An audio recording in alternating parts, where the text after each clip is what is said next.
Hey everyone, Angelo here, Hollywood filmmaker, greatest screenwriter in the history of the world, recovering homeless guy with my new blue helmet. It's kind of weird how it sits on my head. Let me show you.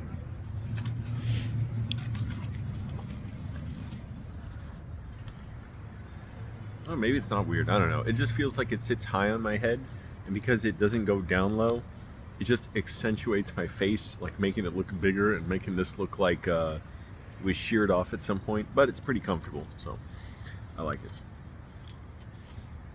I was just sitting out here. I decided to take a bike ride because I did a couple hours of riding today, and I wanted to finish earlier, but I also wanted to get this writing done to crack this thing I was trying to figure out in the story, screenwriting, that is. And I thought, well, before I go to sleep tonight, and I go to sleep pretty early, I want to get a bike ride and just go out, see outside a little bit. And sitting here comes the train, the choo-choo behind me. Oh, this would be a good thumbnail.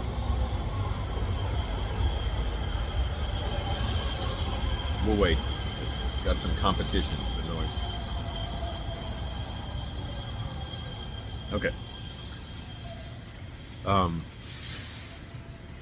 Seeing all this behind me, all the beautiful lights here, uh, in at Ivy Station, Culver City. Oh, there's a good shot for the thumbnail. It reminded me of being homeless. And so I thought I'd just make a quick talk about one thing I miss about being homeless. And actually, there were a number of things I liked about it. The independence, even though I didn't have much money to be independent with. Not having roommates.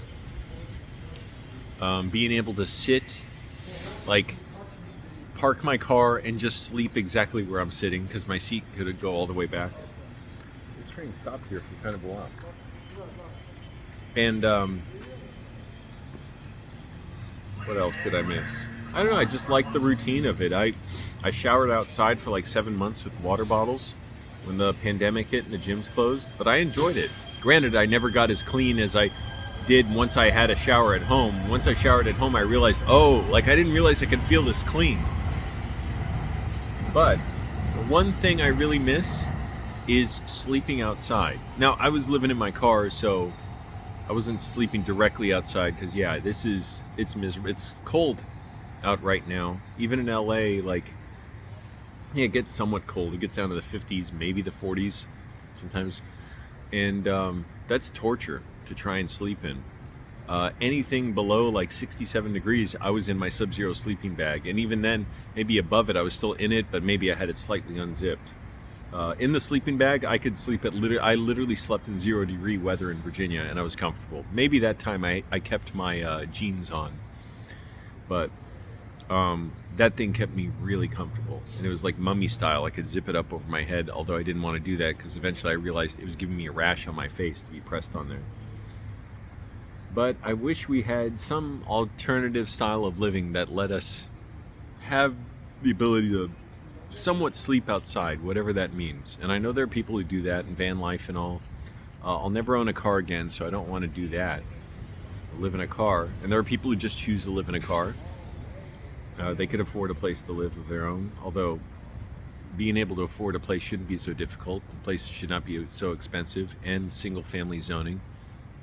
And end all landlords. Not end them personally, just like end landlordship. These bozos, lords of the land, who hoard housing and then charge you an exorbitant amount that you earn with your labor for them to just keep their equity in the home, and you can be evicted at virtually any time.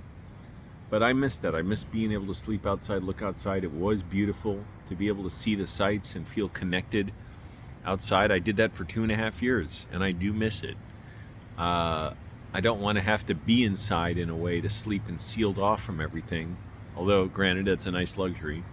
But I just wanted to reflect on that, and I miss it. And somehow I hope to have it again someday. Not necessarily every day, but somehow I want it to be possible. I don't know if that means if I'm on a movie set out on location somewhere and I'm sleeping in a trailer, nice enough. But I wish we had more modes of living that made us free and we didn't have to worry about this bogus system we made up, capitalism.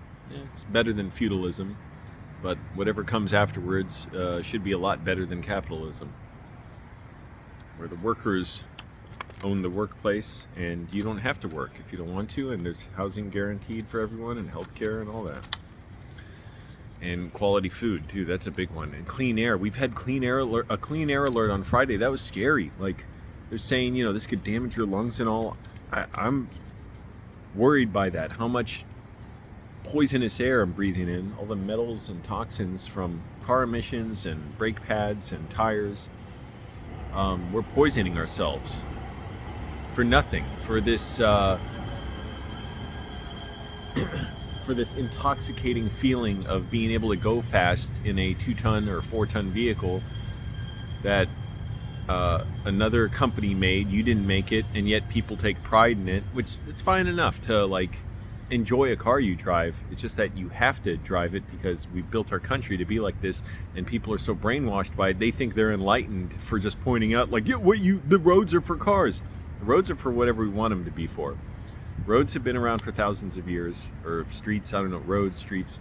The streets have been around for thousands of years. Streets were for people until about a century ago, when the auto industry was getting people killed on the streets, and they were getting lots of backlash. You can look up news articles from 100 years ago and longer, where people were advocating for speed governors and traffic calming measures and like protective bollards. And the car industry steamrolled a lot of that, and now we're starting to slowly learn, that stuff works. And America, and especially LA, are outliers in much of the world as far as traffic deaths, crashes, and low air quality. So let's get with it. Like, let's actually research it. Do your research. Look up this stuff. Like, don't take my word for it, and certainly don't take what your lived environment is as inherently like what the world is. We made this. We can make it however we want and remake it. So I just wanted to reflect on that. I'm going to get going, get home, do a little reading, and try and sleep well. Still recovering from DPDR, recovering from a lot. I just made a homemade muffin with oatmeal and an egg and some date butter. I barely tasted the date butter. I pureed some dates in a food processor with water. So I'll try more next time. I tasted more of the salt and cinnamon and nutmeg than the dates. So, thanks for watching, everyone. Be well. Let me know what you think.